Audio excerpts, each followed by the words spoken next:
Good morning. Good morning. My name is Richard Coit. As I'm a co-founder and the CEO of Spoke Health, as the title slide makes clear, we reduce the cost of surgeries for self-insured employers. And I'm going to tell you a story about three guys who came into the U.S. healthcare space not knowing anything about the U.S. healthcare space. In fact, we didn't know that we couldn't solve problems that people still don't think can be solved. In fact, we didn't even know how big the problem was that we were going to solve. And as it turns out, it's a huge problem. It's about $130 billion.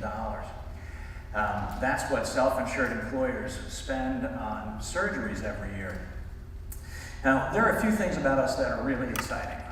One is that nobody has ever done this the way that we do. And that is in part because we came from outside the industry. The other part right now is that our biggest problem is that we have too many clients in the pipeline that want to engage us. We've actually slowed down our sales cycle to a snail's pace because if we take on any of these clients in addition to what we have, we won't be able to service them. So, here we go. So I'm going to ask a question. How many of you have had erectile dysfunction? My partner was supposed to say yes to that. I was trying to set him up. I told him he had to answer the question or anything else. I'm listening. Right. I'm listening. I think he knows me too well. All right, seriously, I have limited time.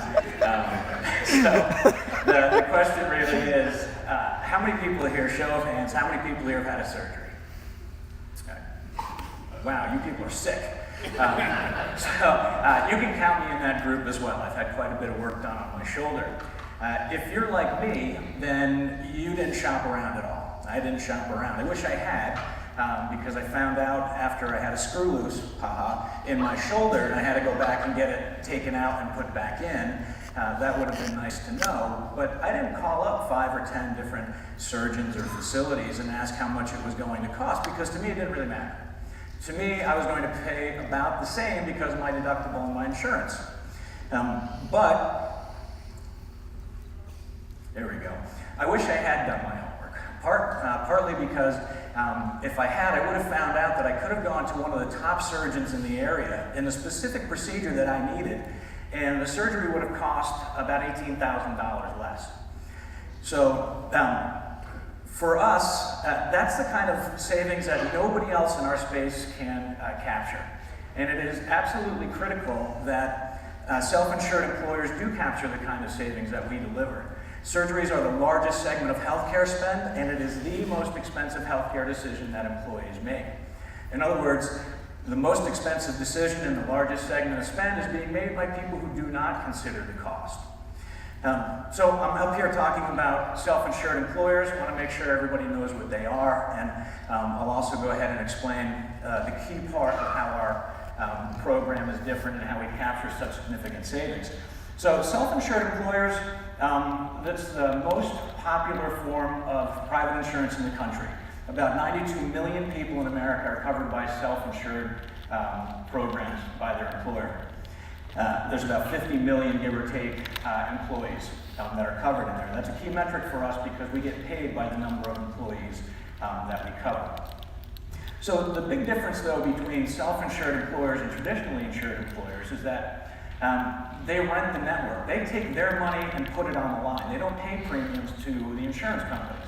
What they do is they rent the insurance company's network. So if you work for a company and you get an Aetna card or Blue Cross Blue Shield, they're not your insurance company. They just administer the program for you. It's actually your self-insured, it's your employer whose money is on the line.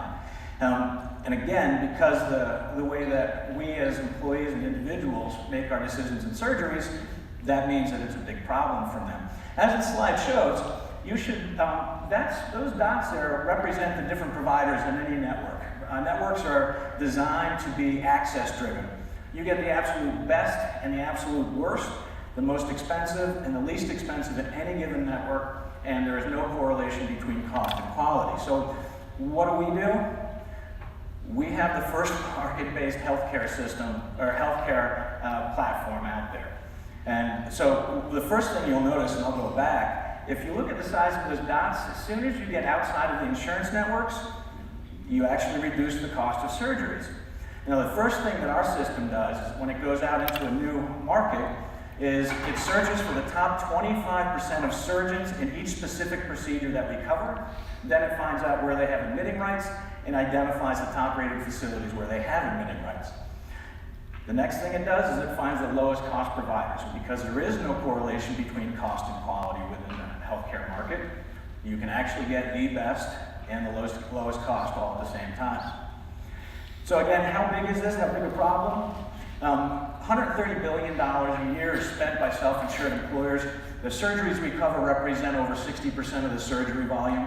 Comes out to about $81 billion. The average net savings that we generate is 18%. And obviously, if you're on the fly math or can read my slide, that's $14.5 billion if every single employer signed up for our program. So how does our system do it? The first thing the system does is identifies employees who are likely going to need a surgery. Then it assigns a concierge who personally calls that employee and offers to help.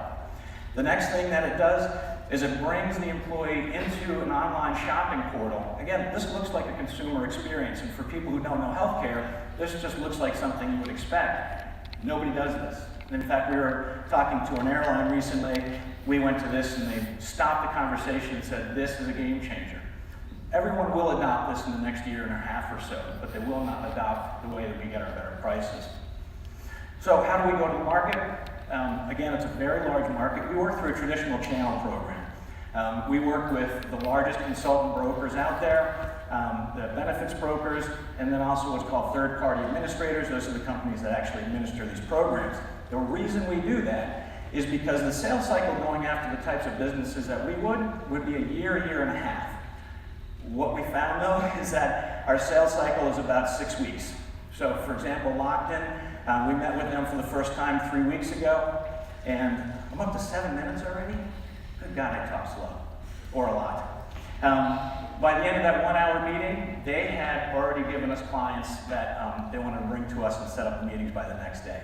How do we get paid? We get a per month, per employee fee.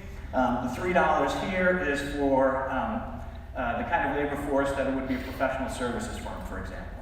That number of clients that are employees, that's for the 5 employers that are in our pipeline currently, plus the one that we're getting ready to launch. Competition, whenever we put this up in the healthcare market, most people just chuckle. All the way on the left, those aren't cost savings tools, those are cost control tools, and they do not generate very good traction. Medical tourism, Bridge Health is the only significant player. You have to save a lot of money and convince people to get on a plane and fly to a different state. We, on the other hand, we focus on local providers. We've been doing this for a really long time. I've been in the startup world for about 25 years, had a couple of exits. Jason's almost as tenured as I am. He exited his last company about 4 years ago. And Greg is an amazing, I'm talking so fast I can't even remember now. what does Greg do? Greg is our Chief Technology Officer, and he manages the bulk of our development teams. Financials, we get the kind of traction that everybody wants when they invest in a startup. This is a huge, one of the fastest growing exit markets that's out there. On the left-hand side, we've put up what we expect to have. The average exit multiple is 7x. So right now what we're looking for essentially is a bridge loan. $500,000 at our burn rate gets us about 10 months. If you take into account some puff in there, this is about 6 months worth of traction for us, or runway. Why are we a great investment? Our product is fully developed and live currently. We have people that want to pay us, and we are the right team to bring this to market. All right, so that I have 30 seconds to answer questions, and Dave is laughing at me already. Anybody have a question? There's one up there. Go ahead, shout it out, and I'll repeat it. So this 500,000 gives you a runway, but what are you planning on needing to raise for the next round, and how far will that get Yeah, thank you. So we'll raise about 1.5 million against about 4 million projected valuation, and we already have a lead investor for that. He is my personal mentor and an investor already, our most active board member, and he happens to run a private equity firm here in Colorado. Thank you. I'm over by 8 seconds. I can take one more. Thank you, Dave.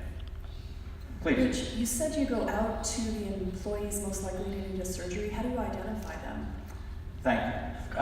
So we look at clinical indicators and prescription buying patterns. For example, if I had gone to my primary care physician last year and had a knee injection or something related to a knee, then I went to an orthopedist this year, had an MRI, bought certain prescription medications, our system would say that person is likely to go on a path to surgical intervention.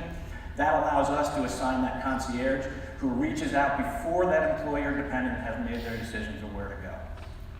And thank you for the leeway. Thank you so much.